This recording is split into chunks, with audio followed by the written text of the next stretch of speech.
Are you connecting with your partner through traumas? Hi everyone, welcome back to my channel. My name is Sama. I'm a registered counselor, a relationship coach, and an inner child coach. And today I really want to talk about trauma-based relationships. I want to find out whether you're connecting with your partner or even with your exes, you're connected through traumas. So basically what I'm referring to, so you're trying to heal your childhood trauma through connecting with your partner. And you heal this by maybe taking control, maybe being the over responsible, maybe being codependent and not talking about real issues, or maybe about being aggressive and controlling in the relationship. So basically, what happened in your childhood doesn't always stay in your childhood. And it has the power to stay with you for life until you make what you have, or the wounds, the struggles, the underlying issues that you have on a subconscious level becoming more conscious, and you can become aware about them and you can heal them.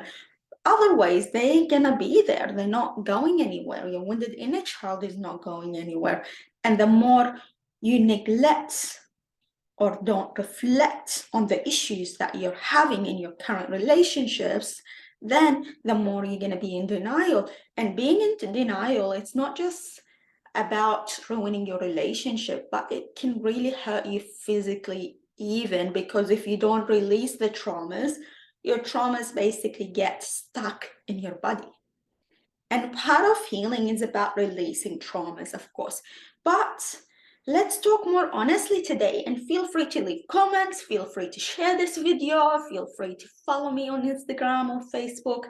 I'm here to support you. So let's talk more. So the first obvious relationship that we notice, or type of relationship that we notice, is someone who's aggressive being with someone who is very codependent. And what you notice in this relationship, the aggressor or the aggressive person is always in control, has this sense of self, importance, can even show some narcissistic traits, while the other person who's codependent doesn't talk about real issues. They hide their feelings and emotions. They find coping mechanisms like, telling themselves everything is fine, I should try harder, I should do more. And in reality, you notice both both individuals are not building a real connection. They're not building a real relationship, because the person who's more aggressive, or very very outspoken, or has narcissistic tendencies, is using this as a coping mechanism to be in control. And it has a lot to do with their childhood traumas, or where maybe they didn't feel heard, they didn't feel seen, so they had to develop this as a coping mechanism. In contrast, you notice the person who's codependent uses not speaking up, uses coping mechanisms like not speaking up, not being able to discuss issues, doing more, faking their feelings and emotions as a coping mechanism. But in reality, both individuals are not connecting with each other. Even if there's no violence, no abuse, but there's emotional neglect. And it has a lot to do with their childhood. It has a lot to do with their childhood and healing this wounded inner child. So basically, the person who's codependent learned to rely on people from a very young age for their sense of approval, their sense of validations, their sense of even self-worth. And the person who's more aggressive has learned to be more aggressive, to be in control, to feel more in charge, so no one can threaten them. Both have coping mechanisms. Both have insecure attachment styles.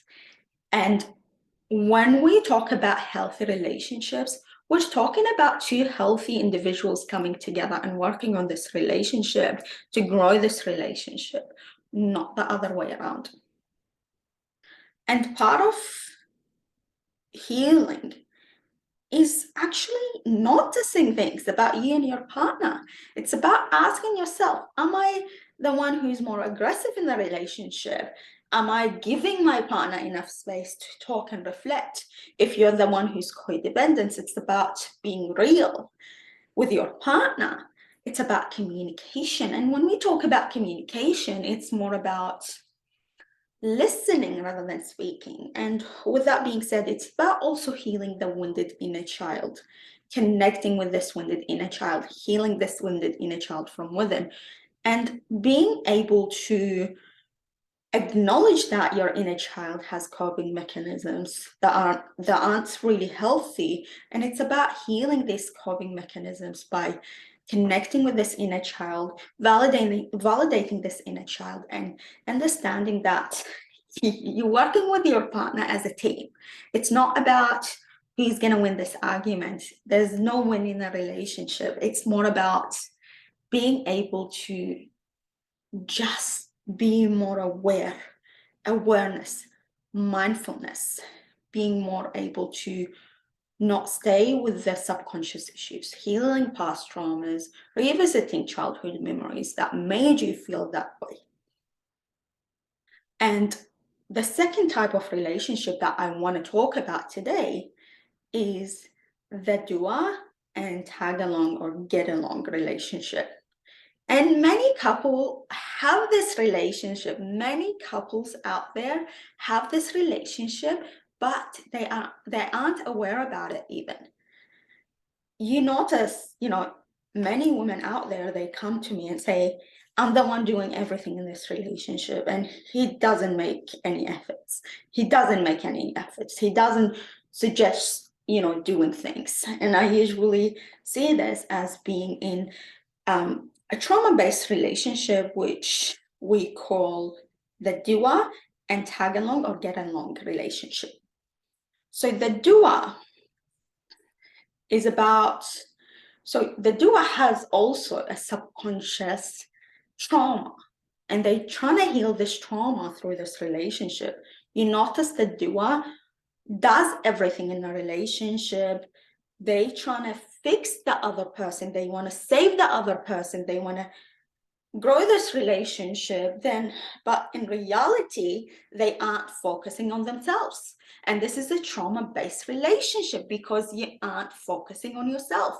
And when we talk about the doer is actually trying to solve a conflict they had as a child, which is, it could be, maybe their mom was abusive, their dad and mom got a divorce, and they felt responsible and they blamed themselves.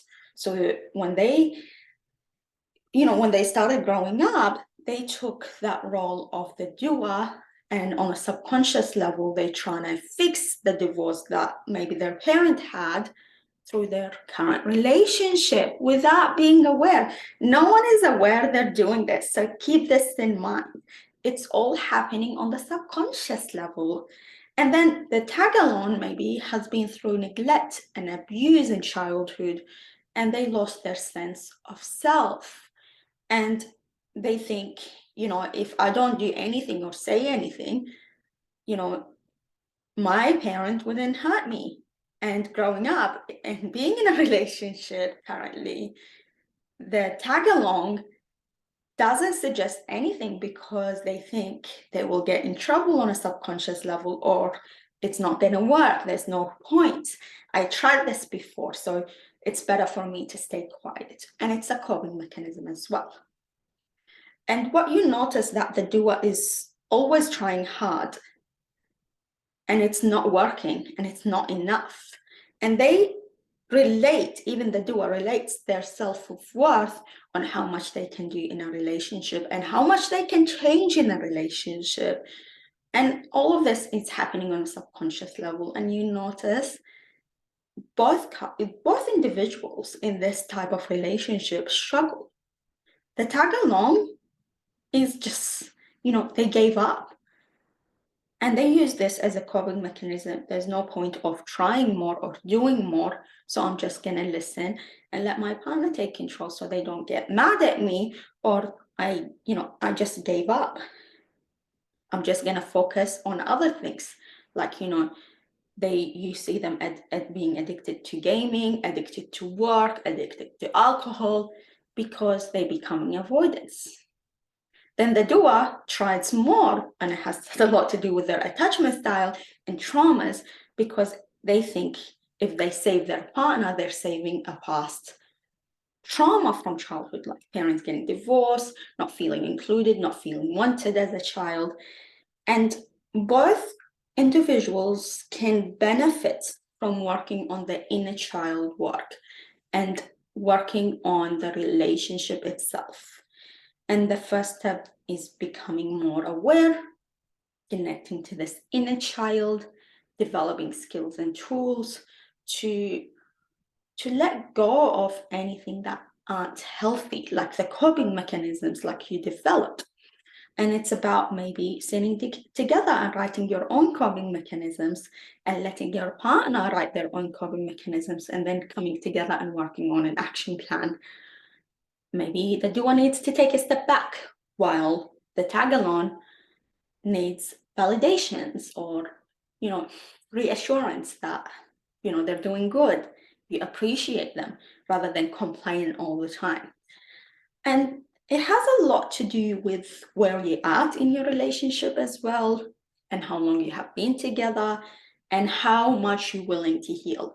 Because the first step towards healing, it's about being able to be aware that you need healing, to give yourself permission to heal, to connect with your wounded inner child, and learn skills and tools to become more secure in your relationship. It's about detaching from outcomes. It's more about being in the moment and taking actions, of course. And if you're struggling with this or have struggled with this previously, contact me today. Let's talk. Let me support you. And if you have any questions, leave comments below and share this video with a friend to raise awareness. Thank you all for watching.